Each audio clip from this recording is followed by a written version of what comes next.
Hi అండి అందరికీ. Welcome to Akki kitchen vlogs. ఈరోజు రెసిపీ వచ్చేసి అమ్మ చేతి బీరకాయ రోటి పచ్చడండి. అబ్బబ్బబ్బా, చెప్తేనే నోరు ఊరిపోతుందండి బాబు. ఇంకా చేస్తే ఎలా ఉంటుందో ఏంటో. సరే అండి, ఎలానో చూసేయండి. వాటికి కావాల్సిన ఏంటో చూసేయండి.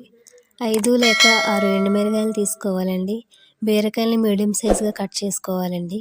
కట్ చేసుకొని పక్కన పెట్టుకోవాలి. కడాయి తీసుకొని దానిలోకి 1 టేబుల్ స్పూన్ ఆయిల్ తీసుకొని అది హీట్ అయిన తర్వాత ఎండుమిరగాయలను ఫ్రై చేసుకోవాలి. దాని తర్వాత 1/2 స్పూన్ జీలకర్ర, 1/2 స్పూన్ ధనియాలు తీసుకొని యాడ్ చేసుకొని అవి కూడా ఫ్రై చేసుకోవాలి. ఫ్రై చేసుకున్నవి పక్కన పెట్టుకోవాలి. దాని తర్వాత అదే కడాయిలోకి 1/2 స్పూన్ ఆయిల్ తీసుకొని ముందుగా కట్ చేసి పెట్టుకున్న బీరకాయలను యాడ్ చేసుకొని ఫ్రై చేసుకోవాలి. అది చాలాసేపు మగ్గనిచ్చుకోవాలి. చూపించిన విధంగా కలుపుతూ ఉండాలి. కొంచెం సేపు మూత పెట్టుకొని బాగా మగ్గనివ్వాలండి. అడుగంటనివ్వకూడదు. మధ్య మధ్యలో తిప్పుకుంటూ చూసుకుంటూ ఉండాలి.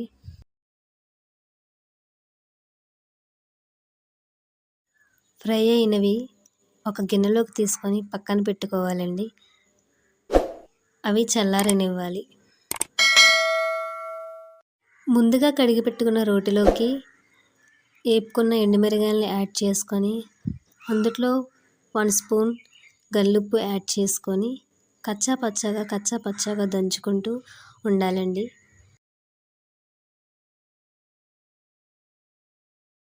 మరీ మెత్తగా కూడా దంచుకోకూడదండి.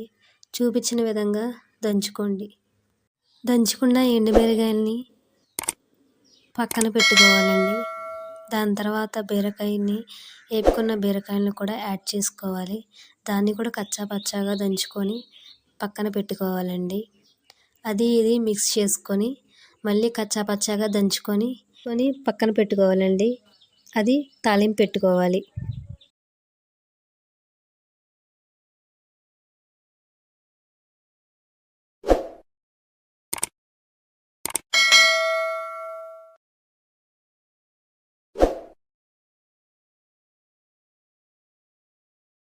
కడాయి తీసుకొని దానిలోకి 1 టేబుల్ స్పూన్ ఆయిల్ తీసుకొని అది హీట్ అయిన తర్వాత 1 స్పూన్ దాల్చిన దినుసులు, 1 స్పూన్ జీలకర్ర యాడ్ చేసుకొని అది ఫ్రై అయిన తర్వాత 4 రెబ్బలు ఎల్లుల్లిపాయలు తీసుకొని అది కొంచెం ఫ్రై అవనిచ్చిన తర్వాత ఎండుమిరగాయ కూడా వేసుకొని అది కొంచెం ఫ్రై అవనిచ్చిన తర్వాత కరివేపాకు కూడా వేసుకొని అది కొంచెం ఫ్రై అవనిచ్చిన తర్వాత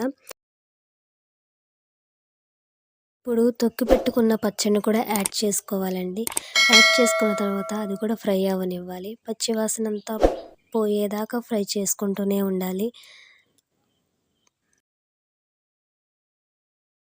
ఫ్రై అయిన తర్వాత స్టవ్ ఆఫ్ చేసుకొని వేడి పొగలొచ్చే అన్నంలో తాలింపు పెట్టుకున్న బీరకాయ రోటి పచ్చడి వేసుకొని తింటే ఉంటుందండి. చాలా అంటే చాలా బాగుంటుందండి.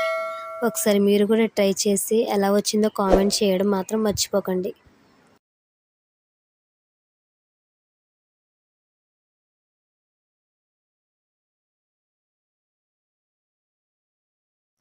ఇట్లాంటి వీడియోస్ మరెన్నో కావాలనుకుంటే వెంటనే వెళ్ళి మా ఛానల్ని సబ్స్క్రైబ్ చేసుకోండి.